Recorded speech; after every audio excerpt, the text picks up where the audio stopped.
Welcome to the motherfucking relay. We're covering today's top boxing news. Okay, we'll start with this. On the heels of her first professional loss, Shantel Cameron took to her social media and posted a caption that reads, "Had my break from boxing to clear my head and recover from my first loss. My mind is clear now and I know what I want. Katie, we both took each other's O. Let's get the trilogy on next. Let's not make any excuses. I agreed the first fight in less than 48 hours. If you are anything like me, you will not want to leave this at 1-1. Immediately after the second fight, immediately after the rematch, Katie Taylor entertained the idea of doing a trilogy with Shantel at Croke Park next year. So on the face of it, it's something that they're both receptive to. Initially, I wondered if Shantel would want to box on Irish soil Again. for a third time, though for the money that it pays. Again. This being the biggest fight that really any fighter can have at or around these weights, it's a sacrifice that she's willing to make. What does she need to do differently in a third fight that didn't work for her in a second? Well, pressure is still the ticket. Shantel Cameron still is the bigger, younger, stronger fighter. She just has to tweak a few things. A sharp focus on body punching, as those punches are harder to recover from. Pressure is still the ticket. What does Shantel Cameron do about the holding? Told you, sharp focus on body punches. Those punches are harder to recover from. And what about the head clashes? I don't think it's deliberate. I don't think it's on purpose, even though it does happen. It does happen quite often in Katie Taylor's fights as a result of Katie Taylor falling in the way that she does when she's getting off combinations. She starts losing form a bit, leading with her face, and it slams into the other girl's head. Two fighters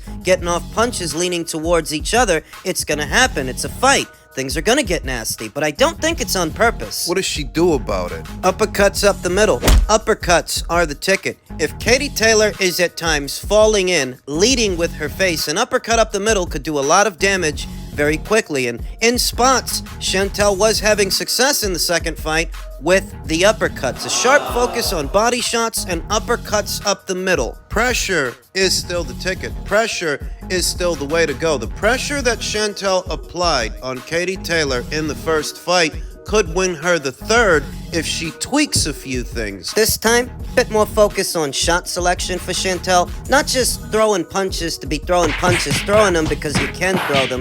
More attention to what's being thrown, when, and where. That could win her the third fight. Katie Taylor, upon winning the rematch, was given a deadline by the WBO to decide what version of their title she's going to keep. Is she going to keep the lightweight version of the title or the super lightweight version of the title that she just won from Shantel?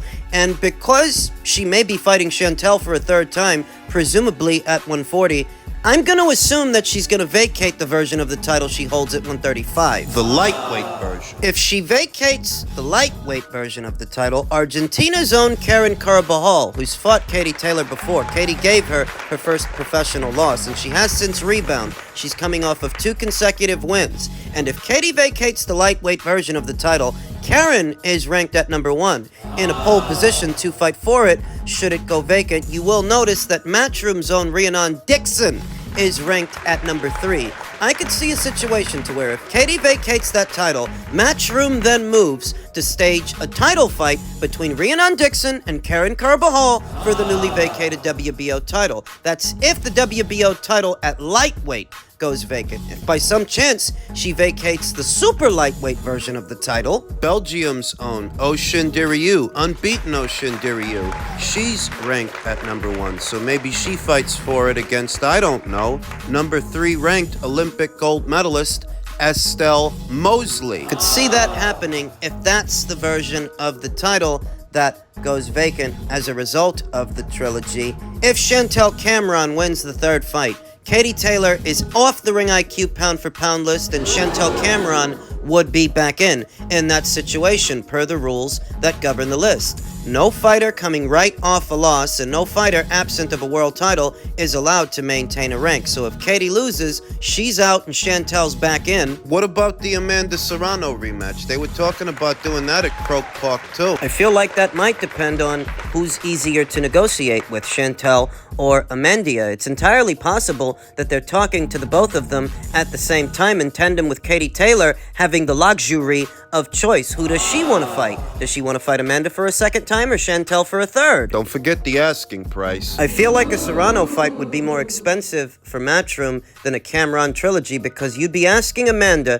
to move up from featherweight, where she's currently reigning as undisputed champion, to go all the way back up to lightweight, I would assume, to box Katie Taylor there, as opposed to Cameron, who's coming off a loss and may not be as expensive. Amanda's making good money right now, very good money, all on her own. And don't forget the 12 threes. Amanda wants to box for 12 threes moving forward, not 10 twos. So maybe that will make a Cameron trilogy a bit easier to make than a Serrano rematch. It's a lot left to the imagination, so we'll see who Katie Taylor ends up fighting next year. Amanda Serrano for a second time or Shantel Cameron for a third. In men's welterweight news, Terrence Crawford on changing the boxing business. That eliminates a lot of things, like promoters, managers. People aren't going to like that. Terrence parted ways from his longtime promoter, Top Rank, rather unamicably, and fighters, in a very general sense, have a love-hate relationship with their promoters, with their managers. Terrence Crawford said, well, you know, hey, there's a lot of things that I can say right now that I'm not gonna say, Crawford told FightHype.com.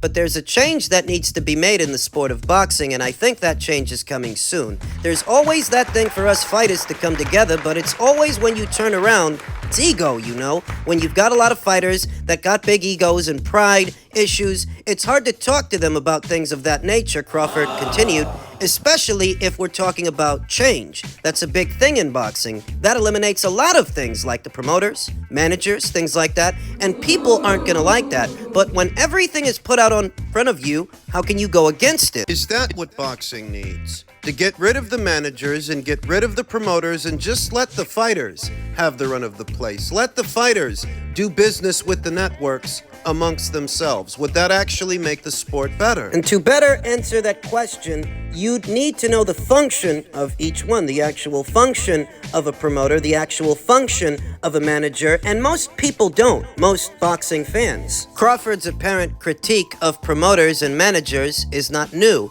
having told Oscar De La Hoya himself a couple of months ago on social media that boxers needed a seat at the table. De La Hoya insisted that fighters need to focus on fighting, while letting their handlers take care of business, prompting a swift rebuke from Crawford himself. This is exactly the point Crawford wrote in a post on X. I say we need boxers at the table, and Oscar De La Hoya says, sit down and shut up. You really think we're better if y'all keep running things? You don't get it. We need to do things differently, like other sports. We have the power, and y'all can't keep us from using it. Is that the truth?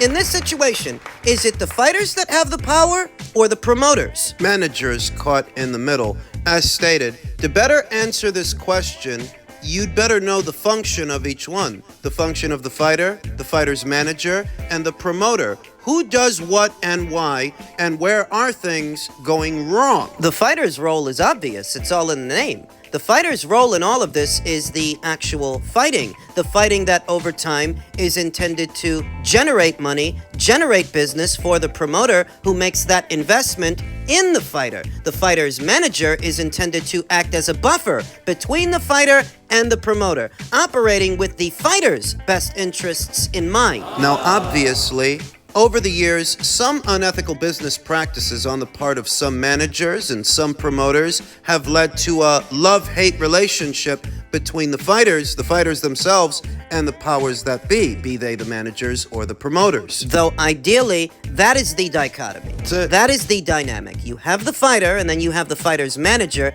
acting on the fighter's behalf, and then you have the promoter where the money comes from. The money for the fighter to fight, to train. To put together cards, orchestrate fights, schedule them, broker deals with broadcasters in order to receive the funding, in order to do all of this. There are a lot of moving parts. Terrence Crawford insists that the business would be better without them, that it's actually the fighters that have the power in this situation. I don't know if that's true, because fighters themselves rise and fall like the wheat. Fighters come and go, but the business still remains. And how many fighters actually have the business acumen to be more than just fighters, be their own managers, maybe even their own promoters? How many fighters are capable of doing this. Now, Terrence Crawford might be one of the few that can take things into his own hands, not dissimilar to what Floyd did or Oscar De La Hoya before him, Roy Jones and Sugar Ray Leonard. These are exceptions to the majority, though. A substrata of fighters that have the business and boxing acumen to do both. And the same is not true across the board. What Terrence is describing is a boxing world without managers to read through the contracts, sift through the legalese, and interpret it for the fighter. And you're saying you should get rid of all that. So without a manager, how do you ensure that you're getting the best deal? Well, who's giving out the deals? The promoters are giving out the deals. Get rid of the promoters. Work with the network directly. Now say you did that, and say that you're living in a boxing landscape where there ain't managers and promoters and the fighters themselves are brokering deals with broadcasters directly. If the fighters even have the business acumen to do that and still function, but say they did, you would still need a liaison from the network to the fighter to oversee things, and they would essentially be filling the same role that a promoter fills, because that's what a promoter does. So what are we talking about?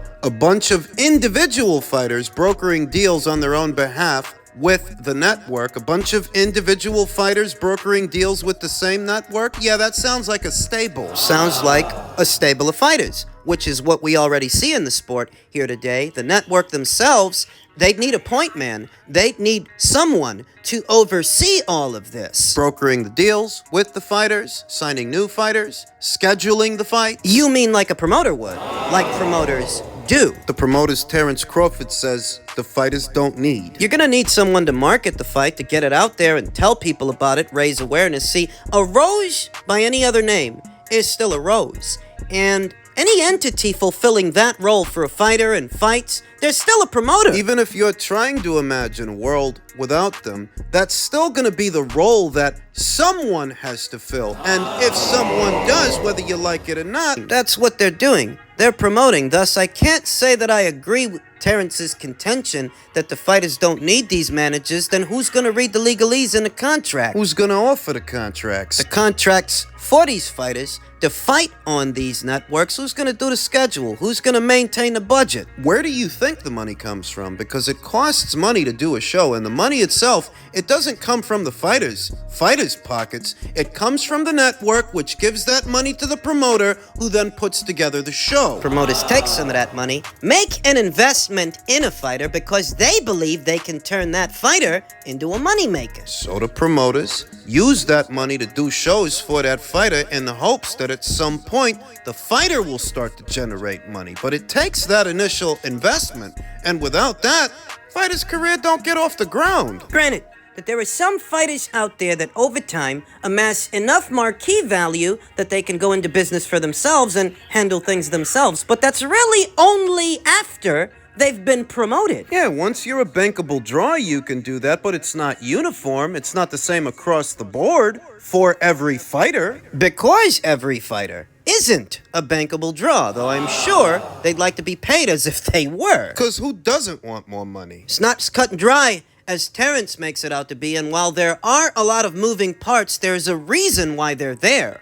So now you're thinking to yourself, if all of these moving parts are as rudimentary as you say, then why does it seem like the fighters are always at odds with their promoters and in some instances with their managers? And it's because everybody can't get what they want when they want it. At its base, that's what it is. What the fighter might think is right for them may not be what's right for the promoter, so they end up at an impasse. Sometimes fighters outgrow the need for a promoter after they've amassed enough marquee value to where they can branch out on their own, though that really is a minority, a substrata of boxers that can actually do that. Most will cite Floyd Mayweather not realizing when he left Top Rank in 2006 and broke away from them. All he really did was go from one promoter to another. When he broke away from Top Rank in 2006, he jumped into bed with Golden Boy, Dick Schaefer, who was chief executive officer at the time at Golden Boy, though if you reduce it to its simplest form, he went to another promoter.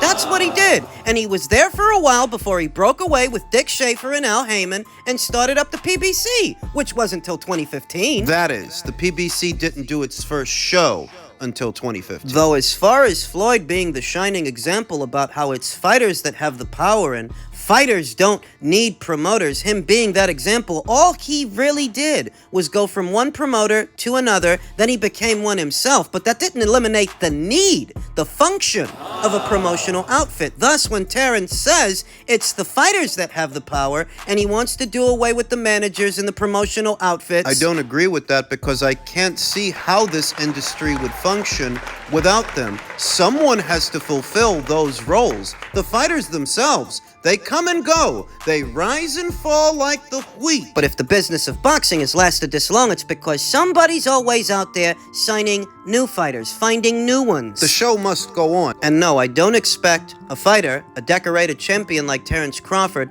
to like the idea of being an expendable asset. That if you lose a Terrence Crawford today, you can sign another guy tomorrow. Is he gonna be as good as Terrence, though? Perhaps not. But the show will go on until you find the next one, until you find the next elite fighter and big star. What often happens with the fighters and their promoters and sometimes their managers is it's too many chiefs and not enough Indians. When Oscar De La Hoya told Terrence that fighters need to focus on fighting, it's because the fighters may be delving into an aspect of the business they don't fully understand, and Oscar's been on both sides of it, so he might know that the fighters are always gonna work it out to where they should get more money. How many fighters do you think want to be paid like they're top billing even when they're not a top draw? Who doesn't want more money? Let's not beat around the bush, waste each other's time. That's what we're talking about. You want fighters to have a seat at the table. To do what? To ask for more money. What it is. Now, sometimes that might make sense, and other times it doesn't. It's not a one-size-fits-all answer that's uniform and across the board. My thoughts on Terrence Crawford's reimagining business boxing without as many managers, without as many promoters, hell, perhaps without them at all.